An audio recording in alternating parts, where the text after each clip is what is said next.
प्रभू रामचंद्रांच्या पावन कथेचा हा शेवटचा दिवस आहे.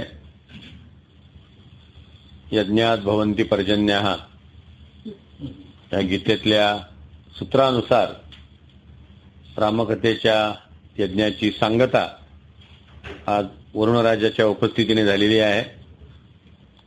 आणि आज आपण आता सीता त्यागाचा भाग पाहणार आहोत. शक्यतो आपलं हे मनाचे श्लोक आणि रामायणाचे जे दिवस आहेत त्यांचं शेड्यूल बिघडू नये म्हणून काल काही गोष्टी जरा भरभर उरकल्या. कुंभकर्णाचा वध प्रभू रामचंद्रांनी केला. त्याचप्रमाणे सीतेची शुद्धी लंकेमध्ये झाली. रामचंद्र सीतेचा सरळ सरळ स्वीकार करत नाहीत. ते म्हणतात, सीते आपण लंकेमध्ये आहोत. इकडल्या लोकांची दृष्टी कशी आहे तुला माहिती आहे किंवा तू शुद्ध आणि पवित्र आहे हे या लोकांना सिद्ध करून दाखव. त्यावेळेस सीतेने सबंध चंदनाची चिता रचलेली आहे. त्यावर भगवती सीता उभी राहते. महावीर लक्ष्मण त्या चितेला अग्नी देतो आणि प्रत्यक्ष अग्निदेवता त्या ठिकाणी प्रकट होते आणि ती रामचंद्रांना म्हणते की रामा, तुझी पत्नी सीता गंगेसारखी पवित्र आहे आणि ती माझी कन्या आहे, ते तू इथं स्वीकार कर. म्हणून समर्थांनी दासबोधामध्ये अग्निदेवताला रघुनाथाचा श्वशुरू म्हटलेलं आहे की सीता ही समजा त्याने आपली कन्या मानली आणि ती रामचंद्रांना पुन्हा दिली म्हणून रामचंद्रांचे ते सासरे झाले. आणखी एक गोड प्रसंग आहे. विभीषण रावणाचा अग्निसंस्कार करायला तयार होत नाही. तो माझा भाऊ अत्यंत दुष्ट होता, त्याच्या पापी शरीराला हात लावणार नाही. तेव्हा प्रभू रामचंद्रांच्या मुखातनं एक सुंदर सुभाषित बाहेर पडतं, मरणांतानि वैराणी निवृत्तम न प्रयोजनम. मनुष्य मरण पावला की वैर संपलं. त्याच्यानंतर त्याच्याबद्दल वैरभाव ठेवण्यामध्ये काही अर्थ नाही. म्हणून प्रभूंनी ज्या ज्या राक्षसांना मारलं, मग प्रभू रामचंद्र असोत अथवा भगवान श्रीकृष्ण असोत, ते सगळे निजधामाला गेलेले आहेत. ते सगळे मुक्त झालेले आहेत. म्हणून माऊलीने ज्ञानेश्वरीच्या 9व्या अध्यायात म्हटलेलं आहे, कैवल्या ऐसे दुर्लभ वैर्यास दिले. काय तुझ्या उदारत्वाला म्हणावं की अनेक वर्ष तपश्चर्या करून सुद्धा ज्या कैवल्याचा लाभ साधकांना आणि योगीजनांना होत नाही, ते कैवल्य तुझ्याशी वैर करणाऱ्या लोकांना सुद्धा तू दिलं. आणि म्हणून माऊलींनी विरोधाभक्ती सांगितली की अशा प्रकारे एखाद्या माणसाबद्दल मनामध्ये शत्रुभाव असणं हीच भक्ती. कारण त्यानिमित्ताने तुम्ही त्याचं चिंतन करत आहात. सतत कंसाला कोण आठवत होतं? आठवा आठवत होता. सतत रावणाला कोणाचा विषय चिंतन होतं? रामाचंच सारखं चिंतन सुरू होतं. म्हणजे आधी सीता पाहिजे म्हणून सीतेला आणलं, पण सेतुबंधन करून राम आले तेव्हा सीता राहिली बाजूला आणि रामाचंच चिंतन सुरू झालं. याचा बंदोबस्त कसा करावा, याला कसं मारावं, सतत तोच डोक्यामध्ये विषय राहिला. अशा प्रकारे प्रभूने आपल्या मनाची विशालता क्षणाक्षणाला दाखवलेली आहे. रावणाचं शरीर वानरांच्या ताब्यात आलं, त्या वानर म्हणतात रावणाला की आम्ही याची विटंबना करतो. रामचंद्र म्हणतात नाही, तुम्ही सन्मानपूर्वक ते प्रेत मंदोदरीच्या ताब्यात द्या आणि तिथं व्यवस्थित त्याचा अग्निसंस्कार झाला पाहिजे. याउलट संभाजी महाराजांना ठार मारताना औरंगजेबनं त्याचे तुकडे तुकडे केले आणि आपल्या सैन्यानं सांगितलं की कोल्ह्यांना आणि कुत्र्यांना हे तुकडे खायला घाला. एवढंच नव्हे तर संभाजीचं मुंडकं जेव्हा कापलं तेव्हा ते भाल्याला लावण्यात आलं आणि 40-50 यवन शिवाजी महाराज आणि संभाजी महाराज यांना आई बहिणीवरने शिव्या देत भाल्यावरला ते मुंडकं घेऊन नाचत होते. दोन संस्कृतीमधला फरक आपल्या लक्षात यावा म्हणून सांगतो की प्रभू रामचंद्रांची संस्कृती जी आहे कशी उच्च दर्जाची आहे. ते रावणाचा सुद्धा प्रेताचा अपमर्द करत नाहीत. सन्मानपूर्वक त्याचा अग्निसंस्कार विभीषणाला करायला सांगतात आणि विभीषणाला म्हणतात माझा थोरला भाऊ मरण पावलेला आहे असं समजून तू व्यवस्थित त्यांचा अग्निसंस्कार कर. हे सगळं करून रामचंद्र अयोध्येत परत येतात. आता सुखात दिवस द्यायला काही हरकत होती का? एखादं वर्ष सुखात गेला असेल. चारीही सुना ज्या दशरथांच्या आहेत त्या गर्भवती आहेत. भगवती सीता सुद्धा 8 महिन्याची गर्भवती आहे.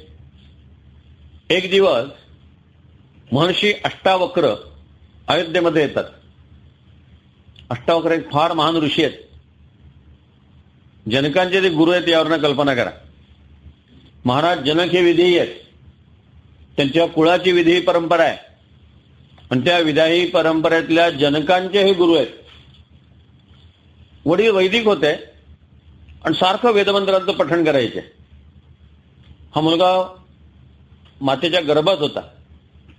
त्याने गर्भातनं विचारलं ही पोपटपंजी किती दिवस चालणार, जगणार की नाही. पण नुसते मंत्र म्हणत बसणार. वडिलांना इतका राग आला. वडिलांना वाटलं हा गर्भात असताना मला शिकवतो, बाहेर आल्यावर डोक्यावरच बसेल. मुली म्हटले 8 ठिकाणी वाकडावशील, स्वतःला फार जाणा समजतो. तो बाहेर पकडत झाला तोच 8 ठिकाणी वाकडा होता. त्यावेळेस चालताना तो फार विचित्र दिसायचा. त्याच्या संबंध शरीराला 8 ठिकाणी वक्रता होती, बाक होता. तर तो चालायला लागला की थोडस विचित्र आणि विक्षिप्त वाटायचा.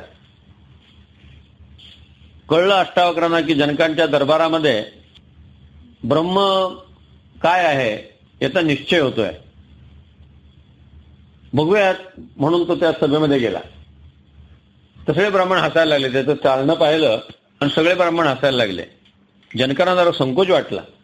अष्टावक्र जनकांना म्हणाले, आश्चर्य आहे, चांभारांच्या सभेत ब्रह्म कसा आहे याचा निर्णय होणार का म्हटले. ब्राह्मण चिडले. म्हणजे तुम्ही आम्हाला समजता काय, आम्ही चांभारने, आम्ही ब्राह्मण आहोत. म्हणजे माझं कातड 8 ठिकाणी वाकडं आहे ते पाहून तुम्ही मला हसलात. ज्यांचं लक्ष कातड्याकडे असतं त्यांना चांभार म्हणतात. म्हणजे मौलीने म्हटलंय, या उपाधी माझी गुप्त चैतन्य असे सर्वगत ते तत्वज्ञ संत स्वीकारिती. संत बहिरंग पाहत नाही उस डोंगा परी रस नवे डोंगा काय भुललासी वरली या रंगा. चोखा डोंगा परी भाव नवे डोंगा काय भुललासी वरली या अंगा. बहिरंग महत्वाचं नाहीये, अंतरंग महत्वाचं आहे. अंतरंग लक्षात घ्या. अष्टावक्रांचा अंतरंग सतत ते अनुसंधानामध्ये, सतत ब्रह्मचिंतनामध्ये ते रामचंद्रांना भेटायला येतात. अत्यंत आदरपूर्वक प्रभू त्यांचा सन्मान करतात. अष्टावक्र म्हणतात, रामा राज्यकारभार नीट चाललाय ना, तुला शास्त्रवचन ठाऊक आहे ना. राजा प्रकृती रंजनात. प्रकृती म्हणजे प्रजा. प्रजेचं रंजन करणं हे राजाचं कर्तव्य आहे. वाल्मिकीने रामचंद्रांच्या कारकिर्दीसाठी एक गोड शब्द वापरलेला आहे, लोकब्रह्मपरायण राम. आज आपण जनता जनार्दनाची पूजा असा शब्द वापरतो. अर्थात त्या जनतेला खरंच आपण जनार्दन समजतो का आणि पूजा होते का हा भाग निराळा. पण लोकब्रह्मपरायण असे रामचंद्र आहेत. समाजरूपी परमेश्वराची पूजा करणारा राजा. राजा हा प्रजेचा उपभोग शून्य स्वामी आहे. राम डोळ्यात तेल घालून प्रजेकडे पाहत आहेत. अष्टावक्र म्हणतात, लक्ष आहे ना प्रजेकडे. रामाच्या मुखातनं एक विचित्र नियती बोलत होती. रामचंद्र म्हणतात, नेहम दयाच सौख्यम च यदि वा जानकीमपि आराधनाय लोकानाम मुंचतो नास्ति मे व्यथा. इतक्या मनापासून मी जनतेची सेवा करतो आहे की या जनतेच्या सेवेसाठी मला जानकीचा त्याग करावा लागला तरी मला दुःख होणार नाही. का असं वाक्य रामांच्या मुखातनं बाहेर पडावं. जणू नियतीच त्यांच्या मुखातनं बोलत होती. सगळा संवाद झाला. अष्टावक्र मुनी निघून गेले. संध्याकाळी थोडे उशिरा प्रभू दरबारातनं घरी आले. पण घरी आल्यावर ते त्यांना कळलं की भगवती सीता अजून आलेली नाहीये. त्याचं असं झालं की अयोध्येमध्ये रामचंद्रांच्या चरित्रावरती एका चित्रकाराने अनेक चित्र काढलेली आहेत. त्याचं उद्घाटन सीतेचे हस्ते आहे. म्हणजे आर्ट गॅलरी ही कन्सेप्ट आमच्याकडे केव्हापासूनची आहे त्याच्यावरनं लक्षात येईल. ते मला इंग्रजांनी शिकवली नाही. आता त्यांनी रामचंद्रांच्या जीवनातले सगळे प्रसंग चित्रबद्ध केले आहेत. ते पाण्यात सीता रंगून गेलेली आहे. तिच्या घरी आली तेव्हा दमून आलेली आहे, कारण अनेक तास उभं राहून त्यांनी ती सगळी चित्र पाहिलेली आहेत. परत आल्यानंतर प्रभूंना तिने सगळं सांगितलं. दोघांनी थोडंसं खाऊन घेतलं. सीता 8 महिन्याची गर्भवती आहे. अशा काळामध्ये स्त्रियांना काही डोहाळे असतात. तुकाराम महाराजांचा अभंग आहे, गर्भाची आवडी मातेचे डोहळे, जेतीचा जिव्हाळा तेथे उमटे, आनंदाचे डोही आनंद तरंग, आनंदाची अंग आनंदाचे. गर्भाची आवडी मातेचे डोहळे. काय आवडतं त्या आईला त्यावरनं कोण जन्माला येणार आहे ते ठरतं. सीतेला त्याने विचारलं की तुला कशा प्रकारचे डोळे आहेत. संकेत असा आहे की सासूने हा प्रश्न सुनेला विचारायचा असतो आणि सुनेचं कोड सासूने पुरवायचं असतं. पण सीतेच्या तिन्ही सासवा अयोध्येत नाही आहेत. त्या तिघी जणी अंग देशात गेलेल्या आहेत. आपण पहिल्या दिवशी पाहिलं, महाराज दशरथांना एक बहीण होती, मुलगी होती. रामचंद्रांना एक बहीण होती, तिचं नाव शांता. या शांतेचं लग्न ऋष्यशृंग मुनींशी झालेलं होतं. या ऋष्यशृंग मुनींनी अंग देशामध्ये एक मोठा यज्ञ मांडलेला होता. आपल्या जावयाचं कौतुक पाहायला या तिन्ही सासवा अंग देशामध्ये गेलेल्या आहेत आणि त्या दीर्घकाळ तिथं थांबलेल्या आहेत. त्यामुळे सीतेचे डोहाळे जे आहेत ते स्वयं प्रभू तिला विचारतात. सीता म्हणते, नाथ, आजच मी ते चित्रप्रदर्शन पाहिलं. त्यातली बरीचशी चित्र वनवासातलीच होती. आता रामचंद्रांचा जीवनातला फार मोठा महत्वाचा 14 वर्षाचा कालखंड वनवासात गेलेला आहे. त्यामुळे जास्तीत जास्त चित्र वनवासातली होती.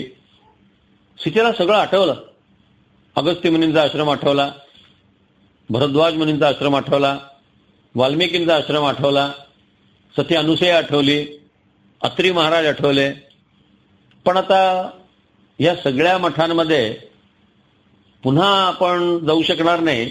पण जवळचे 2-3 आश्रम करायला काय हरकत आहे. सीता म्हणते, नाथ, वनवासाच्या वेळेला आपल्याजवळ काहीच नव्हतं.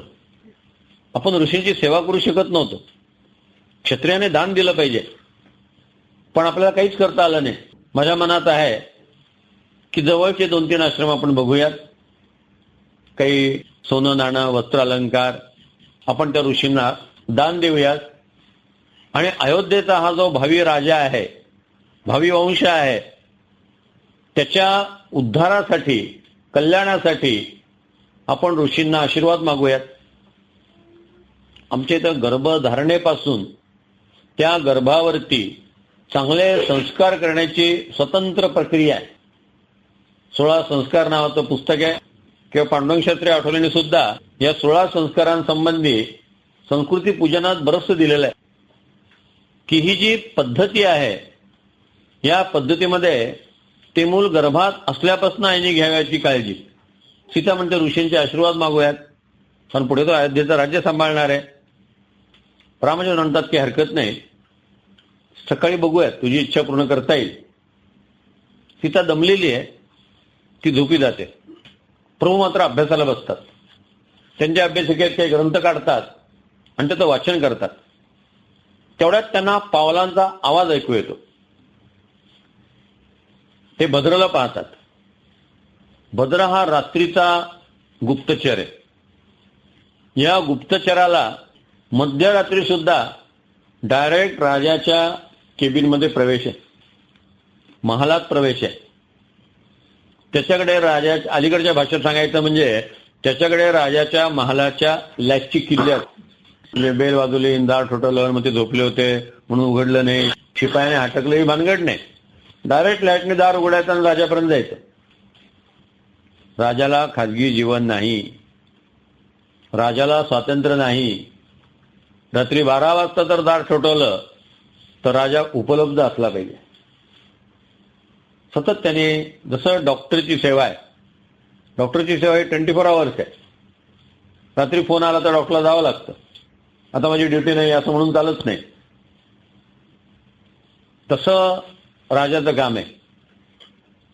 24 तास त्याने जनतेसाठी उपलब्ध असलं पाहिजे. जयांगी मोठेपण तया यातना कठीण. सोपं नाही राजा होणं. आता मंत्री होणं सोपं आहे, राजा होणं अवघड होतं तेव्हा. त्यानुसार रात्री हा भद्र आलेला आहे. रामचंद्राने आपलं पुस्तक बंद केलं. आपल्या बोलण्याचा सीतेला त्रास होऊ नये म्हणून का वेगळ्या दालनामध्ये गेले. तिथं तो भद्र उभा आहे आणि त्या चेहरा काळवंडलेला आहे. तो रडतोय. त्याच्या डोळ्यातनं अश्रू येत आहेत. तुला काही सांगायचं आहे का? तर तो नुसता असा मानेने हो म्हणून म्हणतो, पण तो काही बोलत नाही. प्रभू विचारतात, तू माझ्याबद्दल काही विपरीत ऐकलंस का? तर तो मानेनेच नकारात्मक मान हलवतो. पुन्हा विचारलं, तू भरताबद्दल, शत्रुघ्नाबद्दल काही ऐकलंयस का? लक्ष्मणाबद्दल काही ऐकलंय का? तो नकारात्मक मान हलवत राहतो. तू भगवती सीतेबद्दल काही ऐकलंयस का? तेव्हा तो मान डोलवतो. आणि मग प्रभू विचारतात की तू काय ऐकलंस? तो सांगायला घाबरतो. तेव्हा रामचंद्र म्हणतात की मी तुला आश्वासन देतो की तुझी नोकरी जाणार नाही आणि तुला शिक्षा होणार नाही. तू काय ऐकलं असेल ते प्रामाणिकपणे सांग. भद्रने जे सांगितलेलं आहे ना ते फार मौलिक आहे. आपल्याला जे वाटतं की कुठल्या तरी परिटाने सांगितलं आणि त्या परिटाचं ऐकून रामाने सीतेला सोडून दिलं, तसं वाल्मिकी रामायणात कुठेही नाहीये. वाल्मिकी रामायणात परिटाचा उल्लेख सुद्धा नाहीये. ते तेवढे लॉन्ड्रीवाले असतील तर काळजी करता काही कारण नाही. धोब्याच्या सांगण्यावरनं अजिबात रामाने सीतेचा त्याग केलेला नाहीये. जे लॉजिक मांडलेलं आहे भद्राने ते सुद्धा फार महत्वाचं आहे. भद्र म्हणतो, अयोध्येच्या घराघरामध्ये, चौका चौकामध्ये, मठा मंदिरांमध्ये एक चर्चा चाललेली आहे. लोक म्हणतात की जी सीता वर्षभर रावणाकडे होती ती अयोध्येच्या सिंहासनावरती कशी बसू शकते? अयोध्येच्या सिंहासनाला काही प्रतिष्ठा आहे की नाही? उद्या आमची पत्नी जर घरातून निघून गेली आणि 4 दिवसांनी परत आली तर आम्हाला तिचा स्वीकार करावा लागेल आणि तिला सगळी सूत्र घरातली द्यावी लागतील, कारण रामाने तसं केलेलं आहे.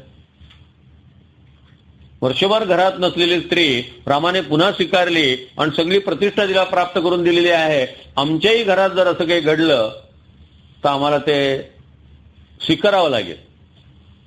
ज्यांना समाजाचं नेतृत्व करायचं असतं त्यांनी आदर्श प्रस्थापित करायचा असतो. प्रभू आदर्श प्रस्थापित नाही करू शकले. सीतेच्या शिलाबद्दल चर्चा नाही आहे. सीतेच्या चारित्र्याबद्दल शंकेचा प्रश्न नाही आहे. यद्यत आचरती श्रेष्ठा तत्तत इतरे जनाः सयत प्रमाणम कुरुते लोकच तदनुसार वर्तते.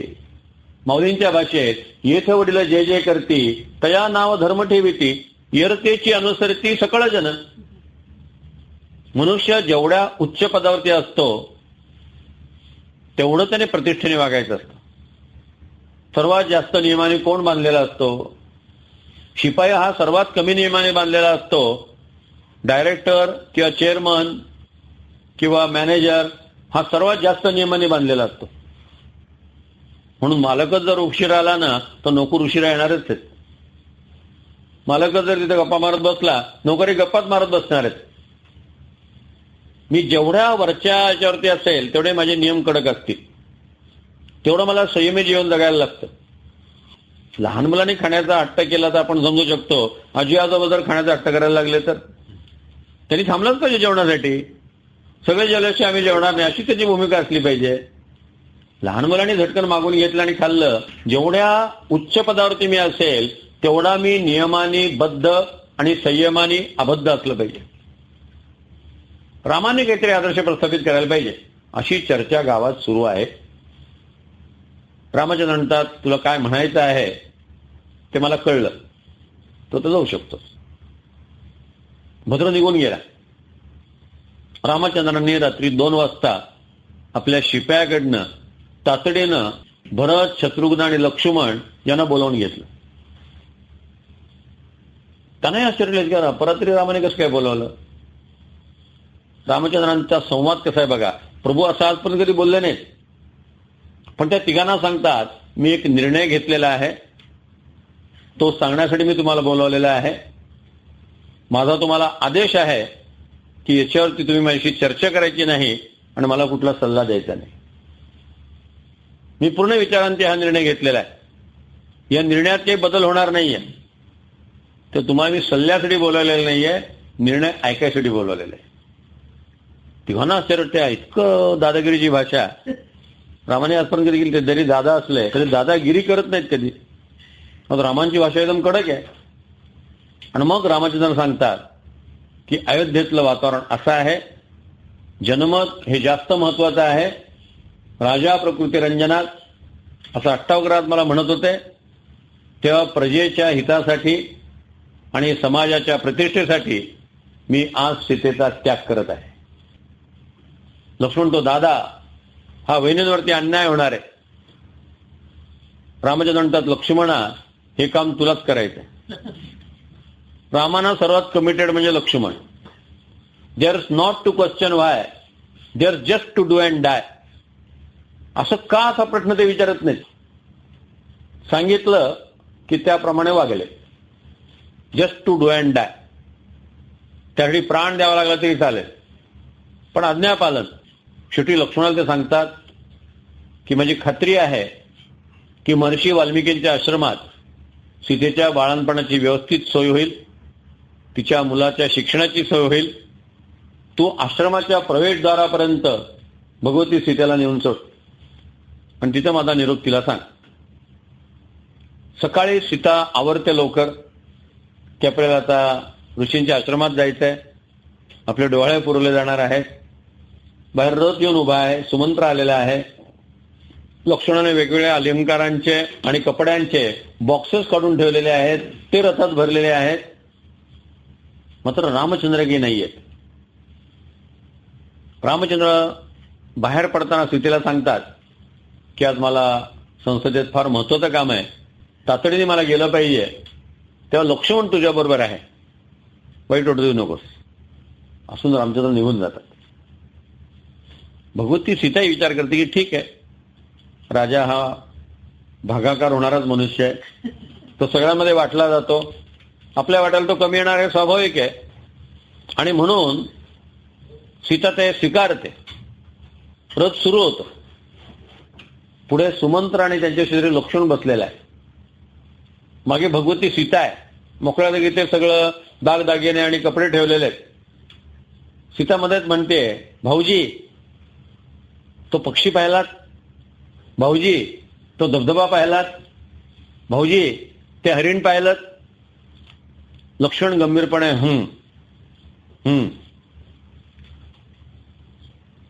सीता म्हणते, भाऊजी नाराज आहात का? हे आले नाहीत म्हणून तुम्ही दुखावला गेलात का? पण असं बघा की आता प्रभू आपले एकट्याचे आहेत का? ते सगळ्यांचे आहेत. सगळ्यांना त्यांचा हक्क आहे. त्यामुळे प्रत्येक वेळेला प्रभू आपल्याला उपलब्ध असतील अशी अपेक्षा करणे चुकीचं आहे. सार्वजनिक जीवनातला जो मनुष्य असतो तो कुटुंबियांचा कमी असतो आणि समाजाचा जास्त असतो. कुटुंबियांनी हे स्वीकारलं पाहिजे आणि त्यानुसार सीतेने ते स्वीकारलं. ती लक्ष्मण म्हणते, तुम्ही नाराज आहात का? लक्ष्मण तर नाही, मी तसा नाराज नाहीये. आपल्या वहिनींच्या ताटामध्ये काय भयानक गोष्ट वाढून ठेवलेली आहे हे लक्ष्मणाला माहिती आहे, पण तो वहिनींना तसं सांगू शकत नाही. म्हणून तो फार त्यांच्याशी बोलूही शकत नाही. अखेर गंगा नदी पार केली जाते. वाल्मिकी ऋषींचा आश्रम येतो. त्या आश्रमाच्या तिथे लक्ष्मण सगळं ते साहित्य घेतो. पुढे लक्ष्मण चाललेला आहे, पाठीमागे भगवती सीता आहे, सुमंत्र रथात बसलेला आहे आणि बरोबर त्या आश्रमाच्या प्रवेशद्वारापाशी लक्ष्मण ते सगळं ठेवतो. भाऊजी दमला तितक्या लवकर? सीतेला वाटतं दमले म्हणून खाली ठेवलेलं आहे. लक्ष्मण सांगतात, नाही वहिनी, मला प्रभूंनी इथपर्यंतच यायला सांगितलेलं आहे. म्हणजे आता लक्ष्मण काही बोलत नाही. लक्ष्मणाच्या डोळ्यातनं अश्रूंच्या धारा आहेत आणि लक्ष्मण खालीमान घालून उभे आहेत. सीता म्हणते, भाऊजी माझ्या थोडं लक्षात आलेलं आहे, काही कठोर निर्णय जर तुम्हाला मला सांगायचा असेल तर ती दुःख झेलायला मी तयार आहे. मामेकं तनुर्नूनं सृष्ट्वा दुःखाय लक्ष्मण. माझं शरीर परमेश्वराने दुःख भोगण्यासाठीच निर्माण केलेलं आहे. काय सांगायचं असेल ते तुम्ही सांगा. आणि मग लक्ष्मण म्हणतात, वहिनी दादाने तुमचा त्याग केलेला आहे. अयोध्येतल्या घराघरामध्ये अशी चर्चा सुरू आहे आणि सिंहासनाच्या प्रतिष्ठेसाठी आणि जनमतासाठी दादांनी तुमचा त्याग केलेला आहे आणि वाल्मिकींच्या आश्रमात तुमची निवासाची आणि बाळणपणाची व्यवस्था होणार आहे. सीतेचा पहिला जो प्रश्न आहे ती चक्रावून गेलेली आहे. पहिला तिचा प्रश्न आहे, भाऊजी अयोध्येच्या त्या सम्राटाला जाऊन विचारा की 8 महिन्याची गर्भवती अशा प्रकारे एखाद्या आश्रमात सोडून देणं हे अयोध्येच्या नियमाला धरून आहे काय? हे राजाला शोभा देणार आहे काय? आणि एकदम ती डोकं गच्च धरते आणि मी काय बोलून गेले, भाऊजी तुम्ही हा निरोप प्रभूंना सांगू नका, कारण माझी खात्री आहे ज्या माणसाने आयुष्यात कधी स्वप्नात सुद्धा दुसऱ्याचा वाईट व्हावा असं चिंतन केलं नाही ते प्रभू असा वाईट निर्णय घेतीलच कसा? यामागे सुद्धा त्यांची काहीतरी अगतिकता असली पाहिजे आणि यात सुद्धा माझ्या कल्याणाचा विचार असला पाहिजे. गतजन्मी कुठल्या तरी स्त्रीला तिच्या पतीपासून दूर करण्यात मी कारणीभूत ठरले असेल त्याची शिक्षा म्हणून माझ्या वाट्याला हे प्रारब्ध आलेलं आहे. मी त्याचा स्वीकार करते. तुम्ही तो निरोप त्यांना सांगू नका. मी भगवंताला एवढीच प्रार्थना करीन की पुढच्या जन्मी मला पुन्हा रामच पती मिळावा, मात्र त्यांचा विरह असा माझ्या वाट्याला येऊ नये. तिने सासवांना सांगा की तुमच्या सुनेचं वर्तन वाल्मिकींच्या आश्रमात अशाच प्रकारे असेल की आपल्या कुळाला कमीपणा येईल असं ती काही करणार नाही. भाऊजी रामाशिवाय जिवंत राहणं मला शक्य नाही, पण आज मी या गंगा नदीत आत्महत्या करू शकत नाही, कारण अयोध्येचा वंश माझ्या उदरात वाढतोय. आज जर मी आत्महत्या केली तर ती भ्रूण हत्या ठरेल. मला भ्रूण हत्या करून चालणार नाही. रामाना सांगा की तुम्ही दुःख करू नका, तुम्ही नीट राहा, प्रकृतीची काळजी घ्या. 7-8 वर्षाची होईपर्यंत या मुलाचा मी सांभाळ करीन आणि 8-9 वर्षाची झाल्यानंतर हा मुलगा मी आपल्या ताब्यात देईन आणि मग मी देहत्याग करीन. तोपर्यंत मला देहत्याग करायची सुद्धा परवानगी नाही आहे. लक्ष्मण सारखे ऐकत राहतात. सीतेचं बोलणं संपतं. लक्ष्मण नदी ओलांडतात आणि जिथं रथ थांबलेला आहे तिथे ते सुमंत्राला म्हणतात की सुमंत्रा, फार मोठा अन्याय झालेला आहे आणि हे दुष्कर्म माझ्यातून घडलेलं आहे. मी आता जगू इच्छित नाही. मला या गंगेमध्ये उडी मारू देत आणि आत्महत्या करू देत. तेव्हा सुमंत्र म्हणतात की लक्ष्मणा, वनवासाच्या वेळेला जेव्हा सीतेचं अपहरण झालं तेव्हा रामांची काय अवस्था होती तुम्हाला माहिती आहे. त्यावेळेस रामांना सांभाळण्याचं काम तुम्हीच केलेलं आहे. आज पुन्हा तो प्रसंग आलेला आहे. प्रभूंनी फार आनंदाने हा निर्णय घेतलेला नाहीये. अशा वेळेला प्रभूंना सांभाळण्याचं काम तुम्हालाच करायचंय. आणखी महत्वाचा मुद्दा आहे की यातनं नक्की काहीतरी चांगलं निष्पन्न होईल. आपण चांगलं घडेल अशी अपेक्षा बाळगावी आणि चांगलं घडेल तोपर्यंत जिवंत राहावं. म्हणजे आपल्या डोळ्यांना चांगल्या गोष्टी आपल्याला पाहायला मिळतील. हे दिवस निघून जातील. त्यात तू असं वेड्यापणा करू नको. लक्ष्मण शेवटी सुमंत्रांच्या बरोबर परत जातात. सीता रथाकडे पाहत राहते. हळूहळू रथ लहान लहान होत जातो. जसजसा दूर जातो तसतसा रथ बारीक बारीक बारीक बारीक ती नुसती टकलावून पाहत राहते. एक नुसता बिंदू दिसतो आणि शेवटी असा एक क्षण येतो की रथ दिसेनासा होतो तिला कळत नाही आता काय करावं. मग सांग लक्ष्मणा जाऊ कुठे, पती चरण पुन्हा मी पाहू कुठे, हे राम असं म्हणून ती जोरात किंचाळते आणि धाडकन धरणीवरती कोसळते. ज्या क्षणी सीता धरणीवर कोसळते संबंध वातावरणात एक विचित्र परिस्थिती निर्माण होते. हरणं वगैरे सगळे भराभर आपल्या घराकडे धावायला लागतात. पक्षी आपापल्या घरट्यामध्ये निघून जायला लागतात. आणि तेवढ्यात संध्याकाळच्या वेळेला समिधा आणि फुलं गोळा करायला बाहेर पडलेली मुलं हा वातावरणातला बदल पाहून छप पावलं टाकत आश्रमाकडे परतू लागतात. प्रवेशद्वारापाशी पडलेली सीता त्यांनी पाहिली आणि धावत ते वाल्मिकींकडे येतात. गुरुदेव गुरुदेव, एक अप्सरा प्रवेशद्वारापाशी पडलेली आहे. त्या मुलांनी सौंदर्याची जी वर्णनं ऐकलेली होती ती सगळी अप्सरेच्या संदर्भात ऐकलेली होती. त्यांना बहुतेक स्वर्गातली कुठेतरी अप्सरा खाली पडलेली आहे. गुरुदेव म्हणतात संध्याकाळची वेळ झाली आहे, तुम्ही आपापल्या पर्णकुटीत जा, आपला अन्निक करा, काय आहे ते मी पाहतो. त्यानुसार महर्षी वाल्मिकी येतात. ते सीतेला पाहतात, सीतेला ओळखतात आणि त्यांना आश्चर्य वाटते इथं सीता कशी काय आली. 2 मिनिटं ते डोळे मिटून उभे राहतात. त्यांच्या प्रज्ञाचक्षूंना अंतश्चक्षूंना सगळ्या गोष्टींचा उलगडा होतो. नेमकं काय झालं ते त्यांच्या लक्षात येतं. ते हातामध्ये तीर्थ घेतात कमंडलूतलं, सीतेच्या चेहऱ्यावरती शिंपडतात, मंत्र म्हणतात. त्या वर्षी सीता शुद्धीवरती येते. ती वाल्मिकी महर्षींना पाहते आणि प्रणाम करते. रामस्य महर्षी प्रिया स्वागतम ते पतिव्रते. दशरथाची सून असलेली, जनकांची कन्या असलेली आणि रामांची प्रिय पत्नी असलेले हे पतिव्रते, मी तुझं स्वागत करतो. पतिव्रता शब्द ऐकला आणि सीतेच्या अंतःकरणाचं खंदन झालं. गुरुदेव, मी कलंकिनी आहे, मी पतिव्रता नाही. वाल्मिकी म्हणतात, बाळ, मला सगळं कळलेलं आहे. माझ्या अंतःचक्षुने मी सारं काही पाहिलेलं आहे. तू मला एक संधी दे.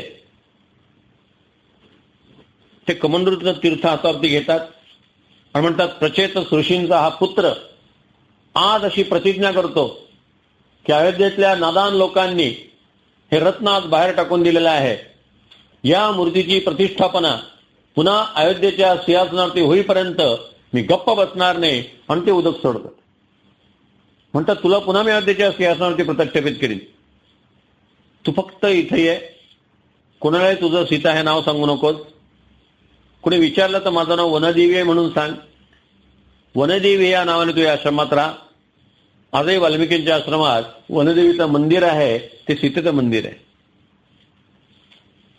माझ्या ज्ञानचक्षुंना असं दिसतंय की तुला 2 पुत्र होणार आहेत. तुझ्या पोटात जुळी मुलं आहेत. त्या मुलांच्या शिक्षणाची सगळी सोय इथं होईल.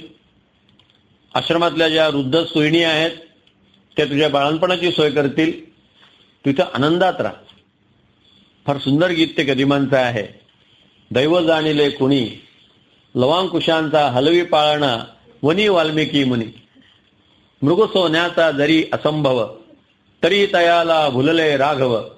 श्रीरामाला फसवून नेली, शक्ती मायाविणी. लवांकुशांचा हलवी पाळणा, वनी वाल्मिकी मुनी. राजपुत्र ते नृसिंहाचे, शिशुपण त्यांचे दिनपणीचे. रत्नकंदुकी जागी, हाती मातीची खेळणी. लवांकुशांचा हलवी पाळणा, वनी वाल्मिकी मुनी. प्रारब्ध कसं कोणाच्या वाट्याला काय येईल, पण वाल्मिकींना माहिती आहे की मुलं राजपुत्राची आहेत. म्हणून यथासमय सीता प्रसूत झाली. त्या दोन्ही मुलांचं धनुर्विद्येचं, वेदांगाचं, व्याकरणशास्त्राचं, राज्यशास्त्राचं, प्रशासनाचं सगळं शिक्षण वाल्मिकी त्यांना देतात. सीतेचा वेळ थोडासा बरा जायला लागला. घटना अशी घडली की सीता आश्रमात राहायला आली. आपण पहिल्या दिवशी पाहिलं की वाल्मिकींच्या मनात शंका आली, रामचंद्रांनी चुकीचा निर्णय घेतला का. प्रभू चुकले का? नेमके नारद त्यावेळेस झाले आणि नारदाने सांगितलं की या पृथ्वीच्या पाठीवरती रामासारखा गुणवान राजा नाही. प्रतिमा भंगाच्या दुःखातनं वाल्मिकी मुक्त झाले. रामच थोर आहेत, रामच श्रेष्ठ आहेत याची त्यांना खात्री पटली. आणि मग वाल्मिकी ऋषी आपला शिष्य भरद्वाज याच्याबरोबर स्नानासाठी सरोवरावरती गेले. तेच सरोवर रोजचं आहे, तेच पाणी आहे, पण आज यांचं मन प्रसन्न असल्यामुळे त्यांना ते पाणी सुद्धा छान दिसायला लागलं. प्रसन्नांबू मनोहारी सज्जनाना मनो इव. सज्जनांचं मन जसं छान असतं तसं हे पाणी किती निर्मळ आहे, किती प्रसन्न आहे, असं ते भरद्वाज मुनींना म्हणतात. जशी दृष्टी असेल ना तशी सृष्टी असते. तुम्ही चांगल्या मूडमध्ये असाल तर भिकार सिनेमा सुद्धा आपल्याला चांगला वाटतो. आणि आपली मनस्थिती चांगली नसेल तर खूप चांगला सिनेमा असतो, आपण तो फार बोर झालो, कधी संपेल असं झालं. कशावरती अवलंबून आहे? मनस्थितीवरती. मनस्थिती ठीक असेल तर प्रवचन संपल्यानंतर तुम्ही अरे 11 वाजले असं म्हणाल. मनस्थिती ठीक नसेल अजून किती वेळ कोण असतो सारखं तुम्ही घराकडे पाहत राहा. जशी दृष्टी तशी सृष्टी, सगळं आपल्या मनावरती अवलंबून आहे. आज वाल्मिकी एकदम प्रसन्न आहेत कारण नारदांनी त्यांच्या मनातल्या शंकेचा निराश केलाय. आणि त्याच वेळेस स्नान केलं, भरद्वाजाने आंघोळ केली आणि ते परत आश्रमाकडे निघाले. तेवढ्यात एका झाडावरती क्रौंच पक्षाचं प्रणय आराधन वाल्मिकी पाहतात. त्यांच्या मनात कुठलाही विकार नाहीये. दुसऱ्याचा आनंद तो आपला आनंद, या दृष्टीने ते त्या करोंच्या पक्षाच्या जोडप्याकडे पाहत आहेत. पण सगळ्यांना दुसऱ्याचा आनंद तो आपला आनंद वाटत नाही. आनंद न बघणारी माणसं सुद्धा असतात. दुसऱ्या दिशेला व्याध होता, त्यांनी लगेच बाण काढला आणि त्या नराला तो बाण मारला. वाल्मिकींच्या अंतकरणाला अगदी धक्का बसला. ते दृश्य पाहतायत की त्या नराच्या छातीत बाण घुसला, तो नर खाली कोसळला, तो आचके देतो आहे, पाय असे फडफड फडफड करत इकडं तिकडं करतो आहे. शेवटचा क्षण त्याचा आलेला आहे आणि ती माती चित्कार करत त्याच्यावरती गोलगोल गोलगोल घिरट्या घालते आहे. वाल्मिकीने रागाच्या भरात त्याला शाप दिला की अरे पापी निषादा, तुला कधीही प्रतिष्ठा प्राप्त होणार नाही, तुला कधीही शांती मिळणार नाही, कारण या दाम्पत्यातल्या एखादा तू वध केलेला आहे आणि नको त्यावेळी वध केलेला आहे. आणि जेव्हा ते भरद्वाज मुनींबरोबर निघाले तर ते मुनींना म्हणाले की मी आत्ता जे बोललो ते छंदबद्ध होतं का, काव्य होतं का, ते अनुष्ठुप छंदातलं वृत्तातलं वचन होतं का? भरद्वाज म्हणते अगदी बरोबर, तुम्ही अनुष्ठुप छंदात बोललात. वाल्मिकींना कळे ना की आपल्याला ही प्रतिभा कशी जागी झाली. आजपर्यंत आपण कायम गद्यामध्ये बोललेलो आहे, काव्य आपल्या मुखातनं बाहेर कसं पडलं. आणि नियोजन न करता ते आश्रमात आले, उपासनेला बसले, त्यांचं अन्निक सुरू झालं. पण डोक्यात सारखा विषय होता की हे कसं काय झालं. आणि तेवढ्यात प्रत्यक्ष ब्रह्मदेव प्रकट झाले. वाल्मिकीने डोळे उघडले, ब्रह्मदेवांना बघितलं.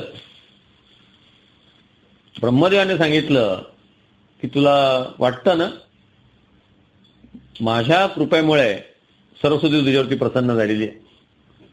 कुरु राम कथा पुण्याम, तो आता सुंदर अशी रामकथा तयार कर, पवित्र अशी रामकथा सगळ्यांना तू सांग. आणि या रामकथेचं महात्म्य मी तुला सांगतो. यावस्थास्यन्ति गिरयः सरितश्च महीतले तावत रामायण कथा लोकेषु प्रचरिष्यति. जोपर्यंत पर्वत आहेत, नद्या आहेत, तोपर्यंत ही कथा अमर राहील. यावेळेस बोलताना ब्रह्मदेव म्हणाले तू जे लिहिशील ते खरं असेल. याचा काही लोकांनी असा अर्थ लावला की आधी रामायण लिहिलं गेलं आणि मग तसं घडलं. तू जे लिहिशील ते खरं असेल याचा अर्थ घडलेला असेल, तुझ्यातून चुकीचं लिहिलं राहणार नाही. कारण कालिदासासारखा थोर कवी सुद्धा मी रामकथा कशी लिहू म्हणून म्हणतो. क्व सूर्य प्रभवो वंशः क्वश्चाल्प विषयामती तितीर्षुम दुस्तरम मोहात उडुपेनास्मि सागरः. टिटवीनं आपल्या त्वचेनं सगळा समुद्र उपसायची भाषा करावी तशी मी रामकथा लिहिण्याची भाषा करतोय असं कालिदास म्हणतात. त्यामुळे वाल्मिकीने तू काळजी करू नकोस, मी तुझ्यामध्ये ती सरस्वती प्रवृत्त केलेली आहे. तू आता पवित्र अशी रामाची कथा लिही आणि ती अमर कथा होईल. ब्रह्मदेवाकडनं आदेश मिळाला. रामचंद्रांची कथा लिहायला त्यांनी सुरुवात केली. 8 वर्ष हे लेखन चालू आहे. रामकथा लिहून पूर्ण झाली तेव्हा कुश आणि लव 8 वर्षाचे झालेले. जरी ती जुळी मुलं असली तरी आधी कुश मातेच्या गर्भातनं बाहेर पडलाय, मग लव बाहेर पडलेला आहे. म्हणून थोरला कुश आणि धाकटा लव. अयोध्येमध्ये सिनियरिटीला फार महत्व आहे. रामचंद्रांच्या पश्चात अयोध्येच्या सिंहासनावरती कुश बसलेला आहे, कारण 2 मिनिटांनी सिनियर आहे. मोठा गादीवर बसणार, धाकटा गादीवर बसणार नाही. मग अशा पद्धतीनं इकडं कुशलवांचं शिक्षण चालू आहे, इकडं रामकथेचं लेखन चाललेलं आहे. शेवटचा सर्ग लिहून झाला. वाल्मिकींच्या मनाला पूर्ण आश्चर्य विश्रांती मिळाली. समोर रामकथा आहे, डोळे मिटलेले आहेत आणि एकदम मनात विचार आला, एवढी सुंदर रामकथा आपल्यातून लिहून झाली, हिचा प्रचार कोण करणार? सात्विक मनुष्य प्रचार नाही करू शकत. प्रचार करायला थोडासा रजोगुणी मनुष्य लागतो. रामकृष्ण परमहंस आयुष्यभर साधना करत राहू शकतात. धर्माच्या तत्वांचा प्रचार नाही ते करू शकत. ते प्रचार करण्यासाठी विवेकानंदांसारखा शुद्ध रजोगुणी मनुष्य लागतो. गुलाबाच्या पाकळ्यांमध्ये किती चांगला सुगंध असला तर तो सुगंध पसरवायचा असेल तो वायुदेव लागतात. वारा नसेल तर तो सुगंध सगळीकडे पसरत नाही. त्यामुळे प्रचार करणारा कोणीतरी मनुष्य असावा लागतो. सात्विक मनुष्य काही करू शकत नाही. तो अशा शुद्ध रजोगुणी माणसांवरती निर्भर असतो. तर ज्या सत्पुरुषांना असे शुद्ध रजोगुणी शिष्य मिळाले त्यांचा प्रचार सगळीकडे व्यवस्थित झाला. ते स्वतः काही करणार नाहीत. ज्ञान झाल्यानंतर ते काही करू शकत नाहीत. आता परमेश्वराला ज्यांच्याकडनं कार्य करून घ्यायचं असतं त्यांच्याकडे तशी सेना तो पाठवत राहतो. वाल्मिकी म्हणतात कोण याचा प्रचार करेन? आणि मग एकदम ते मनातल्या मनात म्हणतात ब्रह्मदेवांनी आज्ञा केली म्हणून मी रामकथा लिहिली. प्रचार तो ब्रह्मदेव बघून घेतील. आणि डोळे उघडतात तर समोर कुश आणि लव. आपल्या चिंतेचं गाठोडं जर आपण भगवंतावर सोपवलं की आपल्या प्रश्नांची उत्तर आपल्याला मिळतात. त्यांच्या प्रश्नाचं उत्तर समोर होतं कुश लव. ते दोघंही बाळं येतात. गुरुदेव तुम्ही कुठल्या विवंचनेत आहात का? हो बाळांनो, मोठी विवंचना होती पण मिटली. उत्तर सापडलं. काय उत्तर आहे तुमच्या विवंचनेचं? बाळांनो तुम्ही दोघंच माझ्या प्रश्नाचं उत्तर आहात. तुम्हाला 24,000 श्लोक पाठ करायचे. लगेच दोघे म्हणतात हो. विद्यार्थ्यांचा हो फार लांब असतो बरं, शॉर्ट नसतो. हो करू की म्हटले. हे 24,000 श्लोक तुम्ही 6 महिन्यात पाठ करायचे आणि त्याचं गायन करायचं. दोघेही तयार झाले. दोघांनी 6 महिन्यामध्ये 24,000 श्लोक कंठस्थ केले. आज विद्यार्थ्यांचा पाठांतराशी संबंधच राहिलेला नाही. शिवाजीराव भोसले त्या विनोदाने म्हणाले पाठांतराला पाठ दाखवल्यामुळे पाठाचं आणि आपलं अंतर दिवसेंदिवस वाढत चाललेलं आहे. पाठ एका बाजूला आणि आपण एका बाजूला. मुलांकडून गोष्टी पाठ करून घेतल्या पाहिजेत. ही लहान लहान मुलं आहेत ना, ज्यांच्याकडे भगवद्गीतेचा 12वा अध्याय, 15वा अध्याय, मनाचे श्लोक, ज्ञानेश्वरांचं पसायदान, तुकाराम महाराजांचे 22 अभंग, रामरक्षा, भीमरूपी स्तोत्र, हनुमान चालीसा पाठ करून घेतलं पाहिजे. हे जर तुम्ही त्यांच्याकडनं पाठ करून घेतलं नाही तर ते अंत्याक्षरी खेळत राहतील. कारण सिनेमाची गाणी लगेच पाठ होतात. मग ते सिनेमाची गाणी ऐकलं आणि सिनेमाची गाणी पाठ करत राहतील. मुलांचं वैशिष्ट्य असं आहे की आई जर रोज रामरक्षा म्हणत राहिली ना की आईची रामरक्षा ऐकून मुलाची पाठ होते. वडील जर भीमरूपी स्तोत्र रोज म्हणायला लागले तर शेजारी बसलेल्या मुलाचे भीमरूपी स्तोत्र पाठ होतं. आपोआप या गोष्टी घडून येतात. पण त्यासाठी आढामध्ये असावं लागतं तर ते पोऱ्यात येणार. मुलांकडनं पाठ करून घेतलं पाहिजे. आमच्या इथं ज्ञानप्रबोधिनी म्हणून शाळा आहे चिंचवडला, निगडीला. त्या शाळेचा नियम आहे, मुलाला प्रवेश देताना ते डोनेशनचा विचार करत नाहीत. मुलाचं सिलेक्शन करायचं हे जर नक्की ठरलं तर ते मुलाच्या वडिलांना सांगतात, तुम्ही पुढच्या शुक्रवारी गीतेचा 12वा अध्याय पाठ करून या, मग तुमच्या मुलाला मी प्रवेश देऊ.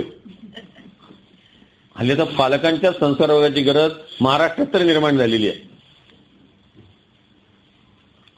मुलांना घडवणार कोण?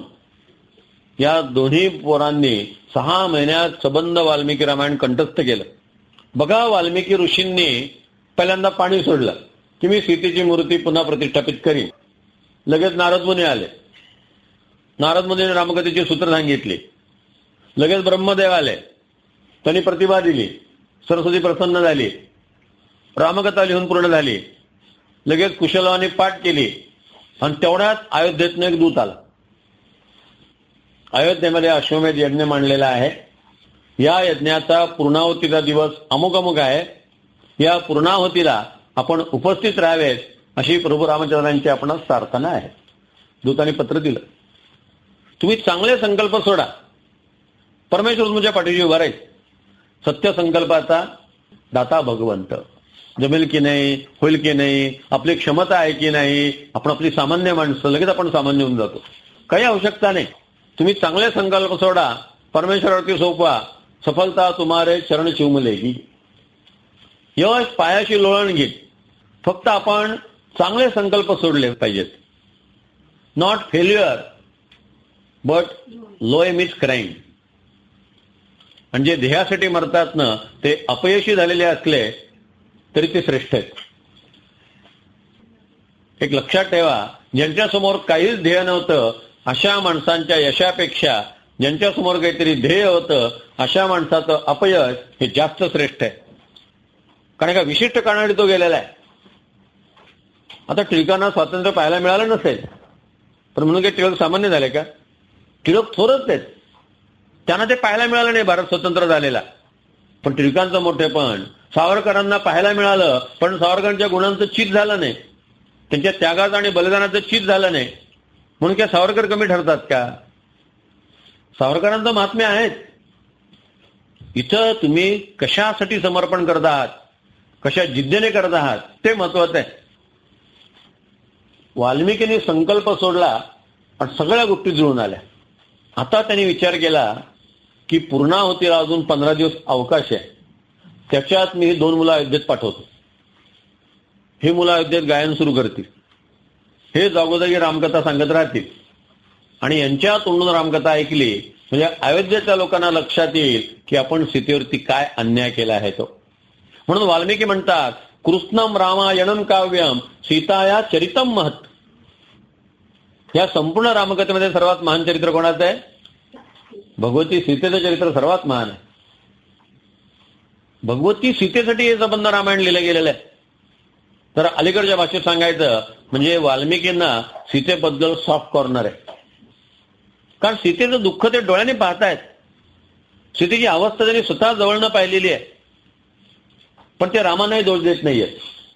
त्यांच्या लक्षात आलं की राजाला असे काही निर्णय त्या सत्तेवरती असताना घ्यावे लागतात, त्यात ही रामांची अगतिकता आहे. स्वतः वाल्मिकी लिहितात की सीतेचा त्याग केल्यानंतर रामचंद्रांच्या चेहऱ्यावरती कुणीही कधीही हास्य पाहिलं नाही. प्रभूचं हास्य कायमचं संपलं. सतत प्रसन्न सचनित्य प्रशांतात्मा आणि प्रसन्न पुरुषः असे रामचंद्र नंतर सतत गंभीर आहेत. मग इकडे वाल्मिकी या मुलांना सांगतात की बाळांनो, तुम्हाला अयोध्येला जायचंय. काय खुश मुलं अयोध्येला जायचं म्हटल्यानंतर, बाहेर जायचं म्हटलं की मुलं खुश असतात.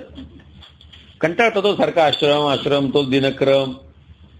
बाहेर जायचं म्हटलं अयोध्येला जायचंय, ते दोघे आनंदाने तयार होतात. हो जाऊ की, पण असं नाही, आईची परवानगी घ्यायची. ठीक आहे विचारतो म्हटले. दोघेही धावत धावत येतात. सीता विणकाम करते. मुलं आलेली पहिल्या तिने ते विणकाम बाजूला ठेवलं. धाकटा लव मांडीवरती येऊन बसला. मोठा कुश पाठीमागून आईच्या गळ्यामध्ये हात घालतो. आई आई, आम्हाला अयोध्येला जायचंय, आम्हाला अयोध्येला जायचंय. अयोध्या? टचकन सीतेच्या डोळ्यामध्ये पाणी येतं. ज्या अयोध्येवर मी एवढं प्रेम केलं, ज्या अयोध्येच्या नागरिकांसाठी मी एवढा जीव दिला, ते नागरिक माझ्या मुलांना न्याय देतील का? ते माझ्या मुलांशी असंच वागतील? घळघळ घळघळ अश्रू डोळ्यातनं येत आहेत. आणि तेवढ्याच तिच्या लक्षात आलं की आपल्या रडण्याने मुलांच्या आनंदावरती विरजण पडतंय. धाकटा लावा म्हणतो, आई मी इथं कसाही वागत असलो ना, तिथं नीट वागीन, तू काळजी करू नको. मोठाला कुश म्हणतो, आई समजा आम्हाला यायला उशीर झाला ना, आम्ही तुला पत्र पाठवू आणि तुलाही बोलावून घेऊ. सीता स्वतःचं दुःख आवडते. आम्ही ते बाळांनो, गुरुदेवांची आज्ञा असेल तर आईच्या परवानगीची गरज नसते. तुम्हाला गुरूंनी सांगितलंय ना, तुम्ही जा. दोघेही पुन्हा उड्या मारत मारत येतात आणि वाल्मिकींना सांगतात की आईने परवानगी दिली. आपण काय अध्येत चाललेलो आहे हे या बाळांना माहिती नाहीये. वाल्मिकींना माहिती आहे की भगवती सीतेच्या मूर्तीची प्रतिष्ठापना पुन्हा जर अयोध्येत करायची असेल तर हे सगळं आवश्यक आहे. म्हणून त्या मुलांना ते सांगतात, नच स्वीकारा दानदक्षिणा, स्वतःच माझे शिष्यची म्हणवा. गा बाळांनो श्रीरामायण, रघुनाथाच्या नगरी जाऊन स्वरात ठेवा हास्य गोडवा. कसं का? त्या मुलांना सांगितलेलं आहे. काही नियम तुमच्यासाठी आहेत. पहिला नियम, ही रामकथा कोणाच्या घरात जाऊन करायची नाही. मंदिरात करायची किंवा मोठ्या ठिकाणी जिथं गर्दी जमलेली आहे अशा ठिकाणी करायची. दुसरा नियम, रामकथा केल्यानंतर तुम्हाला लोक पैसे देतील, लोकांकडनं पैसे स्वीकारायचे. तिसरा नियम, लोक तुम्हाला जेवायला बोलवतील, अयोध्येतलं अन्न तुम्हाला वर्ज्य आहे, अयोध्येतलं अन्न खायचं नाही. म्हणतात मग आम्ही खायचं काय गुरुदेव? ते म्हणतात की तुम्हाला मी कंदमुळं देईन, ती कंदमुळं खायची. त्याने तुम्हाला 15-15 दिवस भूक लागणार नाही. पूर्णावतीला मी येतोच आहे तोपर्यंत तुम्हाला ही कंदमुळं पुरतील. धाकटा लावा म्हणतो, मला भूक जास्त लागते, मला थोडी जास्त कंदमुळं द्या. गुरुदेव म्हणतात देतो. कदाचित तुम्हाला गाताना कंठ विस्वर होईल, अशा वेळेला ही मुळी कंठात ठेवायची आणि चगळायची. अलीकडच्या भाषेत कंठ सुधारक वटीची डबी दिली किंवा खोकोच्या गोळ्या दिल्या, या गोळ्या घ्या. स्वर विस्वर होता कामा नये. लोक तुम्हाला विचारतील, तुझी आई कुठे आहे, तुझे बाबा कुठे आहेत? सगळ्यांना सांगा, शिष्याची ओळख गुरुच्या नावाने होत असते. आम्ही महर्षी वाल्मिकींचे शिष्य आहोत. बाकी काही विचारायचं नाही, जास्त चौकशा करायच्या नाहीत, असं ठामपणे सांगा. काय इतकी काळजी घ्यायला सांगतात वाल्मिकी? प्रतिमा स्थापन करायची असेल तर ती त्यागाने आणि बलिदानाने स्थापन होते, ती भोगाने स्थापन होत नाही. अयोध्येत जरी मुलं खात बसले असते, लोकांकडनं पैसे स्वीकारत राहिले असते, लोकांना वाटलं असतं यांचा व्यवसाय दिसतोय, बरेच पैसे मिळाले की लोक वेगळ्या दृष्टिकोनातून पाहतील. आपल्याला सीतेची प्रतिष्ठापना पुन्हा अयोध्येत करायची आहे. आणि मनुष्य जेवढा त्यागी असतो, जेवढा समर्पित असतो, तेवढी प्रतिष्ठापना तीव्रतेने होते. का शिवाजी महाराजांची प्रतिष्ठापना आपल्या सगळ्यांच्या अंतःकरणात झाली? प्रजेचा उपभोग शून्य स्वामी आहे. समर्थांनी वर्णन केले, श्रीमंत योगी. श्रीमंत आहे पण योगी आहे. कुठल्याही पैशाचा कधी उपभोग घेतला नाही. 3000 पोते सोनं सुरतेमध्ये मिळालं. शिवाजी महाराजांनी त्यातला सुतळीचा तोडा सुद्धा आपल्या घरी नेला नाही. सगळं सरकारी तिजोरीमध्ये जमा झालं आणि त्यातनं सिंधुदुर्ग किल्ल्याचं बांधकाम झालं. राजाने निस्पृह असलं पाहिजे. ज्याला समाजामध्ये चांगल्या विचारांचा प्रसार करायचा आहे ते समाजावरती बिंबण्यासाठी त्याग करावा लागतो. त्यागानं प्रतिष्ठापना होते. सीतेची या मूर्तीची पुन्हा जर अयोध्येत प्रतिष्ठापना करायची असेल तर त्यासाठी का मोठ्या त्यागाची आणि संयमाची गरज होती. वाल्मिकी या सगळ्या सूचना देतात. गुरुदेवांचा आणि मातेचा आशीर्वाद घेऊन ही बालकं अयोध्येमध्ये येतात. सगळ्या अयोध्येच्या नगरजनाने त्यांनी वेड लावून टाकलेला आहे. लोक त्यांच्या पाठीमागे चालत राहतात. 100-200 माणसं मागत चालली आहेत आणि मुलं गात चाललेली आहेत. सबंध रामाची कथा गात आहेत. मंदिरामध्ये आले तिथे लोक म्हणतात, अहो थोडंसं गायन करा ना. मग मंदिरामध्ये कथा सांगायला लागतात. 100-500 लोक लगेच जमतात. सगळ्या अयोध्येत चर्चा सुरू आहे. अयोध्येतल्या लोकांच्या एक लक्षात आलं, आणि ही कथा नुसती रामाची नाहीये, ही सीतेची कथा आहे. आपली राणी आता कुठे असेल, काय झालं असेल तिचं, किती आपल्यासाठी तिने केलं, आपण काय तिच्यासाठी केलं, आपण आपल्या राणीवरती अन्याय केला. हे कुशलवांच्या मुखातनं रामकथा ऐकत असताना अयोध्येतल्या प्रत्येक नागरिकाला वाटायला लागलं. जनमत बदलायचं असेल ना, तर त्यासाठी अशा प्रकारची युक्ती करावी लागते. व्याख्यान देऊन जनमत बदलत नाही, खूप त्यांना सांगून ते बदलत नाही, कृतीने बदलतं. कुशलवांच्या कृतीनं त्या जनमताचं परिवर्तन सुरू झालं. एक गोड प्रसंग वाल्मिकी रामायणात आहे. आपण काही ग्रंथांमध्ये वाचलं असेल की कुशलवांचं रामाशी युद्ध झालं. तो अश्वमेधाचा घोडा अडवला गेला, आणि मग कुशलव रामाशी लढतात, आणि ते रामाला पराभूत करतात, हनुमंताला दोरीला बांधून टाकतात. या सगळ्या नुसत्या अनैतिहासिक कथा नाही आहेत, तर या भाकड कथा आहेत, या भिकार कथा आहेत. कुठल्याही चांगल्या ग्रंथात असल्या तर तो ग्रंथ टाकून द्या. स्वतः वाल्मिकींनी इतकं गोड वर्णन केलंय रामांच्या आणि कुशलवांच्या भेटीचं. वाल्मिकी म्हणतात, महालापासून कुशलव चाललेले आहेत, त्यांच्या पाठीमागे 300-400 लोक आहेत. कुशलव रामचंद्राचं गायन करतायत. राम लक्ष्मणा, गेले 8 दिवस मी ऐकतोय, या 2 बाळांनी सगळ्या अयोध्येला वेळ लावलेला आहे. तू एक कर, त्या दोघांना सांग की इथं महालात या आणि माझ्यासमोर कथेचं गायन करा. लक्ष्मण बाहेर येतात, ते कुशलवांना थांबवतात. अरे बाळांनो, माझा दादा राम ज्याची कथा तुम्ही सांगत आहात, तो अयोध्येचा सम्राट आहे, ते तुम्ही आमच्या घरात या आणि या कथेचं गायन करा. लगेच कुश म्हणतो, आम्हाला आमच्या गुरुदेवांची आज्ञा आहे की कोणाच्या घरात या रामकथेचं गायन करू नका. लक्ष्मण म्हणतात, अरे पण अयोध्येचा सम्राट तुम्हाला सांगतोय. धाकटा लवा म्हणतो, आम्हाला अयोध्येच्या सम्राटांपेक्षा आमच्या गुरुदेवांची आज्ञा जास्त महत्वाची आहे. लक्ष्मणच्या लक्षात येते पाणीपाई आवडत आहे. तो तसाच माघारी फिरतो आणि रामानं सांगतो, असा त्यांचा नियम आहे. रामचंद्र म्हटले, लक्ष्मणा, हल्ली नियम पाळणारे लोक फार थोडे राहिलेत, जे पाळतायत त्यांना पाळू देत, त्यांच्या नियमामध्ये आपण विघ्न आणू नये. फक्त एक कर, एका तबकामध्ये काही सुवर्ण दक्षिणा घे आणि ती त्या मुलांना दे. 18,000 सुवर्णाच्या मुद्रा ताटल्यांमध्ये घेतल्या जातात. दासींच्या हातात त्या ताटल्या दिल्या जातात.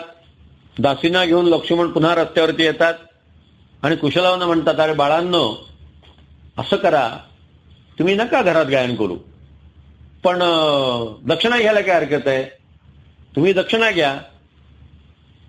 कुश त्या सोन्याकडे हसत हसत पाहतो, म्हणतो, आम्ही ऋषीपुत्र आहोत, आम्हाला ते सोनं काय करायचं, तुमच्याच राज्यात ठेवा आणि काही कल्याणकारी योजना राबवा, आम्हाला ते सोनं नको. किती इम्प्रेशन पडलं असेल कल्पना करा. लोक पाहतायत. आपल्या अलीकडच्या भाषेत सांगायचं म्हणजे दुसऱ्या दिवशी ते अयोध्येतली हेड न्यूज झाली असणार की 18,000 सुवर्णाच्या मुद्रा हे 2 ऋषीपुत्र जे आहेत एका क्षणात परत करतात. लक्ष्मण परत माघारी फिरतो. रामाचंद्र म्हणतात, लक्ष्मणा, तू त्यांना एक सांगून बघ की ज्या राजाचं तुम्ही चरित्र गायन करत आहात त्याला भेटायला काय हरकत आहे. गायन करू नका, दक्षिणा घेऊ नका, राजाला भेटायला काय हरकत आहे. पुन्हा लक्ष्मण येतो. आता लक्ष्मण जरा घाबरतोच आहे. पण तो, बाळांनो, तुम्हाला एक विचारू का, अरे ज्याचं चरित्र गायन तुम्ही करत आहात त्या रामानं तुम्हाला बघायचं वाटत नाही का, निदान त्यांना भेटायला तरी या ना. आता त्या दोघांना एकदम उत्सुकता निर्माण झाली आहे की अरे ज्या रामाचं चरित्र आपण करतोय त्या रामाला पण अजून बघितलं नाही. हो, आम्ही येऊ म्हटलंय बघायला. कुशाच्या लक्षात येतं की आता फार ताणण्यामध्ये अर्थ नाही आणि त्यांनाही उत्सुकता आहे की कसा आहे राम. दोघे येतात. वाल्मिकीने वर्णन केलेलं आहे की उच्च आसनावरती राम कुश आणि लव या दोघांना बसवतात. रामाने त्यांची चक्क पाद्यपूजा केलेली आहे. ते तीर्थप्राशन केलेलं आहे. रामचंद्रा सतत त्या कुशलवांकडे पाहतात. कुशलव रामचंद्रांच्याकडे पाहतात. कुशलव दिसायला अगदी रामासारखे आहेत. बिंब प्रतिबिंब असा शब्द वाल्मिकी वापरतात. या ठिकाणी माझ्या मनात एक नक्की विचार येतो की आपली मुलं आहेत हे रामचंद्रांनी ओळखलेलं आहे. रामचंद्राच्या लक्षात आलं ही दोन्ही माझी मुलं आहेत, ही सीतेची मुलं आहेत. पण आत्ता जर मी या गोष्टीचा उहापोह केला तर वाल्मिकींच्या मनातली जी योजना आहे त्या योजनेला धक्का पोहोचेल. आणि त्या मुलांनी सांगितलंच आहे की आमचे गुरुदेव पूर्णावतीला येणार आहेत. त्या पूर्णावतीपर्यंत वाट पाहणं हे रामचंद्राने स्वीकारलं. आणि मग रामचंद्र त्यांना म्हणतात, बाळांनो, आमचा मोठा यज्ञ चाललेला आहे, यज्ञ मंडप आहे. 10 वाजता एकदा यज्ञाचं सगळं काम आटोपलं की 12ला प्रसाद असतो. मग ते 10 ते 12 काहीच काम नसतं. मग तुम्ही यज्ञ मंडपाची कथा सांगाल का? कुश म्हणतो, यज्ञो वै विष्णू, यज्ञ म्हणजे तर प्रत्यक्ष विष्णू आहे, आम्हाला यज्ञामध्ये ही कथा सांगायला आवडेल. मग असं करा, उद्यापासनं 10 ते 12 तुम्ही यज्ञामध्ये कथा करा. 12 वाजता तुमच्या भोजनाची व्यवस्था त्या सगळ्या ऋषीगणांबरोबर होईल. कुशलव म्हणतात, आम्हाला अयोध्येचं अन्न वर्जित आहे, आम्हाला गुरुदेवांनी सांगितलेलं आहे अयोध्येतलं अन्न खायचं नाही. सगळं रामचंद्रांच्या लक्षात आलं की वाल्मिकींच्या मनात काहीतरी योजना आहे आणि ते योजनेप्रमाणेच घडणार आहे. म्हणून त्यांना जरी लक्षात आलं असलं की आपली बाळा आहेत तरी सुद्धा ते काही बोलत नाहीत. आणि दुसऱ्या दिवशी सकाळी सगळं लवकर उरकून ही दोन्ही बाळं त्या यज्ञ मंडपापाशी येतात. तो साधा यज्ञ नाही आहे, तो रामांसारख्या महान सम्राटानं आयोजित केलेला अश्वमेध यज्ञ आहे. थोडंसं वाल्मिकी रामायणात त्याचं वर्णन वाचा, म्हणजे तुमच्या लक्षात येईल की ज्याप्रमाणे आपल्या इथं जेव्हा स्पोर्ट्स असतात तेव्हा येणाऱ्या खेळासाठी क्वार्टर्स बांधले जातात, त्यांच्यासाठी गाड्या घेतल्या जातात, त्यांच्यासाठी रस्ते तयार केले जातात, अशा प्रकारचं सगळं भव्य आणि दिव्य अयोध्येत केलं गेलेलं आहे. मोठमोठे महाल बांधले गेलेले आहेत, पर्णकुट्या बांधल्या गेलेल्या आहेत. परदेशी पाहुणे येतील, त्यांची निवासाची व्यवस्था, खाण्यापिण्याची व्यवस्था, वेगवेगळे पंचतारांकित हॉटेल्स तयार केलेले आहेत, तिथं सगळ्यांची भोजनाची व्यवस्था आहे. मोठमोठी मैदानं आहेत, तिथं मोठमोठे मंडप टाकलेले आहेत. आणि इतकी मोठी रेलचेल चालली आहे, माणसांचं येणं जाणं, प्रचंड गर्दी. आणि ही मुलं त्या सगळ्यातनं हिंडतायत. आणि हिंडत असताना मुख्य यज्ञवेदीपाशी आले, तिथं रामचंद्रांच्या जवळ सीतेची प्रतिमा आहे. वसिष्ठ मुनींनी रामचंद्रांना सांगितलं, रामा, हा जो अश्वमेध यज्ञ आहे हा दाम्पत्याने करायचा असतो. एकट्या पुरुषाने यज्ञाला बसायचं नाही, पत्नीसह बसायचं. तर तू आता पुन्हा विवाह कर, कारण आता सीता वनवासात गेले, तिला आणण्यात काही प्रश्न नाही, ते तू पुन्हा विवाह कर. रामचंद्रांनी जर पुन्हा विवाह केला असता तर त्यांनी सीतेवरती अन्याय केला असं आपल्याला म्हणता आलं असतं. रामचंद्र वसिष्ठ मुनींना सांगतात, गुरुदेव, राजानं राणीचा त्याग केलेला आहे, रामानं सीतेचा त्याग केलेला नाही. सीता ही माझ्या हृदयाची स्वामिनी आहे, माझ्या जीवनातली सीतेची जागा कोणी घेऊ शकत नाही. आणि जर सीतेसाठीच हा यज्ञ होणार नसेल तर मग आपण यज्ञ रद्द करू. तेव्हा वसिष्ठ मुनी म्हणतात की आपल्याला जर सुवर्णाची सीता करता आली तर मग त्याच्यावर निर्वाह चालेल. रामचंद्र म्हणतात, माझी काही हरकत नाहीये. म्हणून रामचंद्रांच्या शेजारी सुवर्णाची सीता तयार केलेली आहे. आणि तिचा हात असा आहे की ती रामांना प्रत्येक गोष्टीसाठी ठीक आहे, तथास्तु म्हणून सहभाग देते आहे. ह्या दोन्ही बालकांनी ती सुवर्णाची सीता पाहिली. इथं माझ्या मनात आणखी एक तर्क आहे, तो वाल्मिकी रामायणात कुठे नाहीये. या बाळाने ओळखलंय की आपली आई आहे, राम आपला पिता आहे, हे त्या बाळांच्या लक्षात आलेलं आहे. पण वाल्मिकी येईपर्यंत ते बाळ ठरवतात आपणही काही बोलायचं नाही. किती संयम असेल, किती विवेक असेल. लव कुशाला म्हणतो, अरे ती बघ, तिची सोन्याची मूर्ती आहे ना, अगदी आपल्या आईसारखी दिसतीये. कुश त्याच्या तोंडावरती हात ठेवतो, बोलू नको, आपण महर्षी वाल्मिकींचे शिष्य आहोत. इथं आईवडिलांचा उल्लेख करायचा नाही, फक्त गुरुदेवांचा उल्लेख करायचा. पण दोघंही पुन्हा पुन्हा मनावळ करून तिकडं वळून त्या सीतेकडे पाहत आहेत की आपली आई आहे. आई सारखी प्रतिमा नाही, ती आपली आईच आहे. आणि मग त्यांना संबंध क्लिक होतं की राम आपले पिता असले पाहिजेत. आपण रामांकडे गेलो, तिथे त्यांची पत्नी कुठे होती? आपल्या आईचा त्यांनी त्याग केलेला दिसतोय. आणि मग यज्ञ संपतो. स्वतः रामचंद्र बसतात, स्वये श्री रामप्रभू ऐकती कुशलव रामायण गाती. कुमार दोघे एक वयाचे सजीव पुतळे रघुरायाचे. पुत्र सांगती चरित पित्याचे ज्योतीने तेजाची आरती कुशलव रामायण गाती. सोडून आसन उठले राघव उठून कवळती आपुले शैशव.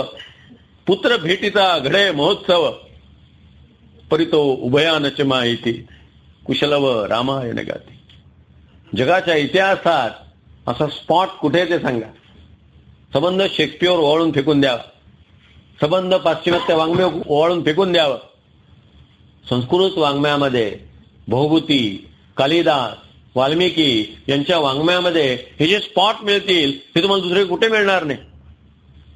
पण आम्हाला हॅरी पॉटर आणि शेक्सपियरच्या नाटकांची इतकी हौस आहे की आम्हाला रामायण झालं होतं की नाही अशी शंका आहे. काय सुंदर प्रसंग आहे. रोज ते सांगतायत, स्वतः रामचंद्र ऐकतायत, लक्ष्मण, भरत, शत्रुघ्न, हनुमान, यज्ञासाठी आलेले बिभीषण, सुग्रीव, अंगद सगळेजण ऐकतायत आणि कुशलव त्यांच्यासमोर रामकथेचं गायन करतायत. पूर्णावतीच्या आदल्या दिवशी रामकथेचं गायन संपलं. लोक इतके खुश होत आहेत, कौतुक करतायत. अहो गीतस्य माधुर्यम प्रत्यक्षम इव दर्शते. हे लोक प्रत्यक्ष चित्र उभं करतायत. काय यांच्या गाण्याचा माधुर्य आहे. काही लोक त्यांना मुद्दाम भेट देतात पण कुठली भेट स्वीकारत नाहीत. त्याचे स्वीकारा दान दक्षिणा. अतिशय सुंदर अशा प्रकारचं हे गायन रोज चाललेलं आहे. आता दुसऱ्या दिवशी पूर्णावती आहे. यांनी रामकथेचं गायन पूर्ण केलं. राम राज्याभिषेकापर्यंत सांगितलं. प्रभू म्हणतात, बाळांनो आता रामराज्याभिषेकानंतरची कथा केव्हा सांगणार. तेव्हा कुश म्हणतो, महाराज राज्याभिषेकांचं रामांचं चरित्र सांगण्यासारखं नाहीये. तेव्हा आम्ही आता इथंच थांबणार. दुसऱ्या दिवशी पूर्णावतीचा दिवस आहे. महर्षी वाल्मिकी भगवती सीतेला घेऊन आलेले आहेत आणि संबंध अयोध्येत एकच चर्चा सुरू झाली. सीता आली, सीता आली, सीता आली, सीता आली. त्यांच्या दृष्टीने आता वाल्मिकी महत्वाचे नाही आहेत. सीता आली हे महत्वाचं आहे. यज्ञ संपलेला आहे, पूर्णावती झालेली आहे आणि तेवढ्यामध्ये महर्षी वाल्मिकी सीतेला घेऊन आलेले आहेत. हजारो नगरजन आहेत, सगळे पाहतायत. रामचंद्र वाल्मिकी ऋषींना साष्टांग प्रणिपात करतात. गुरुदेव वसिष्ठ शेजारी उभे आहेत. वाल्मिकी त्या सगळ्या नगरजनांकडे पाहतायत. सीता उभी आहे. वाल्मिकी त्या नगरजनांना म्हणतात, तुम्हाला लाज वाटते. तुम्ही माणसात का पशु आहात. तुमच्या राजाच्या सुखाचा का तुम्ही कधी विचार केलेला आहे. तुमच्या राणीच्या जीवनाचा तुम्ही कधी विचार केलाय. कसले नागरिक आहात तुम्ही. ज्यांच्या जीवावर एवढ्या आनंदात राहता त्यांच्या सुखदुःखांची तुम्हाला जाणीव नाही. रामा, सीता ही गंगेसारखी पवित्र आहे आणि आज माझी तुला अशी आज्ञा आहे की तू या सीतेचा स्वीकार कर. राम वसिष्ठ मुनींकडे पाहतात. वसिष्ठ मुनी म्हणतात की रामा, वाल्मिकी ऋषी सांगतात ते बरोबर आहे, तू सीतेचा स्वीकार कर. रामचंद्र म्हणतात वाल्मिकींना की गुरुदेव, सीता शुद्ध आणि पवित्र आहे हे मला ठाऊक आहे. या नादान लोकांच्या नादी लागून मी सीतेचा त्याग केलेला आहे. अयोध्या तिचीच आहे. सीता केव्हाही इथं राहू शकते. प्रश्न सीतेने आता अयोध्येत राहायचे की नाही आहे. रघुकुल रीत सदा चली आई प्राण जाई पर वचन न जाई. सीतेने सांगितलं होतं, लक्ष्मणा ही मुलं 8 वर्षाची होईपर्यंत मी त्यांना सांभाळीन आणि मग ती अयोध्येत येऊन देईन आणि मग मी देहत्याग करायला मोकळी असेल. आता सगळ्यांचं लक्ष सीतेकडे आहे. सीता काय म्हणते. भगवती सीता त्या धरणी मातेला म्हणते, हे धरणी माते, आजपर्यंत रामचंद्रांच्या खेरीज अन्य कुठल्याही पुरुषाचं मी जर चिंतन केलं नसेल तर तू मला बसायला सिंहासन दे. सबंध धरणी दुभंगत आहे. त्यातनं सुवर्णजडित रत्नजडित असं सिंहासन वरती येतं. अयोध्येच्या सिंहासनापेक्षा सुंदर, अयोध्येच्या सिंहासनापेक्षा चमकणारं अनेक रत्नांनी मंडित असं सिंहासन येतं. सीता धावत धावत जाते आणि त्या सिंहासनावरती बसते. थक्कून लोक पाहत असतात तेवढ्यात ते सिंहासन जमिनीमध्ये जातं, जमीन जोडली जायला लागते. आई आई असं म्हणत कुशलव धामतात. सीते सीते असं म्हणत राम धावतो. वहिनी वहिनी असं म्हणत भरत लक्ष्मण शत्रुघ्न धावतात. पण ते तिथं पोहोचेपर्यंत सीता धरणीमध्ये गेलेली असते, धरणी जोडलेली असते. सीता जमिनीत ना आली होती, ती जमिनीत पुन्हा निघून गेली. तुकाराम महाराज आकाशात ना आले, पुन्हा आकाशात निघून गेले. आकाश एवढ्या असलेला तुका वैकुंठाशी जातो. आले वैकुंठातनं, गेले वैकुंठात. आम्ही वैकुंठवासी आलो याच कारणार्थी, बोलिले जे ऋषी सात भावे वर्ताया. शेवटी तुकाराम महाराज म्हणतात, तुका जातो वैकुंठाला. वैकुंठात ना आले, वैकुंठात निघून गेले. सीता जमिनीत ना आली, जमिनीत निघून गेली. भगवती सीतेच्या महानिर्याणानंतर राम लक्ष्मण आता गंभीर झालेले आहेत. रामांच्या असं लक्षात येतं की आपला अवतार कार्य आता संपलेलं आहे. रामांना आता देहत्यागाची सूचना द्यावी म्हणून प्रत्यक्ष कली त्या ठिकाणी त्यांच्याशी बोलायला आहेत. काळपुरुष म्हणतो, रामा मला तुझ्याशी महत्वाची गोष्ट बोलायची आहे, पण माझी एक अट आहे. मी तुझ्याशी बोलत असताना कुणी आत येता कामा नये. रामचंद्र म्हणतात ठीक आहे. लक्ष्मण म्हणतात, लक्ष्मणा तिथं दारात उभं राहा. अगदी वसिष्ठ मुनी जरी आले तरी त्यांना आत सोडू नको. तू जर कोणाला आत सोडलं तर तुला देहांत प्रायश्चित्त देईल. लक्ष्मण म्हणतो ठीक आहे, मोस्ट ओबिडियंट, उभा राहायला. आपण का पाहिलं की लक्ष्मणाने दोनदा रामाच्या आज्ञेचं उल्लंघन केलेलं आहे. एकदा सीतेचं रक्षण करायला सांगितलं होतं, सीतेला सोडून की हा काय ऐकल्याने धावत आला. पण दुसरा हा प्रसंग, राम आणि कालपुरुष यांच्यात चर्चा चालू होती. कालपुरुष रामाला समजत होतं की तुझा अवताराचं प्रयोजन संपलेलं आहे, रावण वधासाठी तू आला होता, रावणाचा आता वध झालेला आहे. आणि तेवढ्यात दुर्वास ऋषी आले. आणि दुर्वास ऋषी लक्ष्मण म्हणतात, मला रामाला भेटायचं, आज सोड. लक्ष्मण म्हणतात, अजिबात सोडणार नाही. दुर्वास ऋषी म्हणतात, तू जर मला आज सोडलं नाही तर मी शाप देईन आणि सगळी अयोध्या भस्मसात करून टाकेन. लक्ष्मणाने विचार केला, सगळी अयोध्या भस्मात होण्यापेक्षा आपण मेलेलं परवडलं. आपण एकटेच जाऊ, देहांत परिचित आपल्याला होईल. त्याला ठीक आहे, जा आतमध्ये. दुर्वास ऋषी आतमध्ये आले आणि काळपुरुष म्हटलं, बघा हे आता आले, मी काय सांगितलं होतं कुणाला आज सोडू नका म्हणून. मी आता निघालो. काळपुरुष निघून गेला. दुर्वास ऋषी नंतर निघून गेले, त्यांचं काम संपलं. रामचंद्र लक्ष्मण म्हणतात, लक्ष्मण तम विसर्जये, तो आता देहत्याग कर. लक्ष्मण म्हणतो ठीक आहे. तसाच लक्ष्मण शरयूनदीवरती जातो आणि तो शरयूनदीत प्रवेश करतो. रामचंद्र वसिष्ठ मुनींना बोलावून घेतात आणि सांगतात की गुरुदेव, मी लक्ष्मणाशिवाय राहू शकत नाही.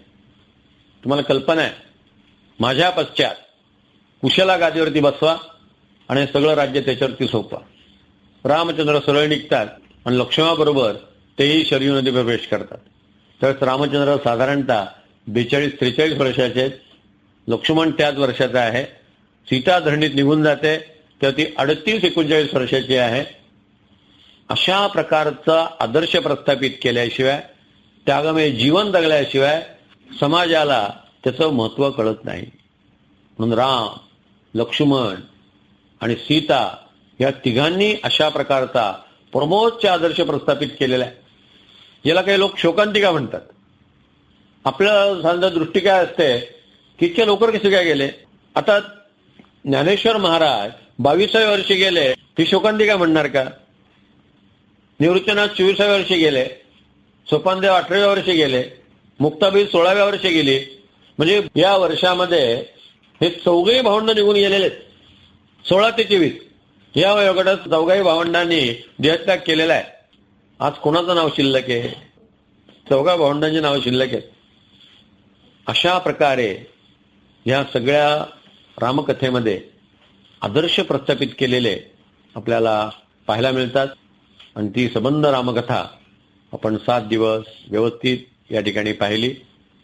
भगवती सीता, राम आणि लक्ष्मण यांनी असं समर्पित जीवन जगलं म्हणून आज हजारो वर्षानंतर राम, लक्ष्मण, सीता यांची कथा अमर झाली. या सगळ्या बलिदानामध्ये हनुमंताचं सुद्धा अनन्यसाधारण महत्व आहे. हनुमंत, भरत, शत्रुघ्न, शबरी हे सगळे लोक रामाची उपासना करत असतात. आपापल्या स्वभावानुसार आपापल्या पिंडानुसार ते रामकथेचं गायन करत राहतात, चिंतन करत राहतात. अशा प्रकारची पवित्र रामकथा ब्रह्मांड वेधून पैलाड न्यावी ही समर्थांची आज्ञा होती. आणि पहिल्या दिवशी सांगितल्याप्रमाणे आपल्या सगळ्या लोकांच्या प्रेमामुळे या आज्ञेचं पालन मला करता आलं, याचं मला स्वतःला समाधान आहे. मोठ्या श्रद्धेने आपण माझे विचार ऐकून घेतलेत. आपल्या सगळ्यांना धन्यवाद. सगळ्यांच्या हृदयस्थ परमेश्वराला मनपूर्वक प्रणाम. जय जय रघुवीर समर्थ.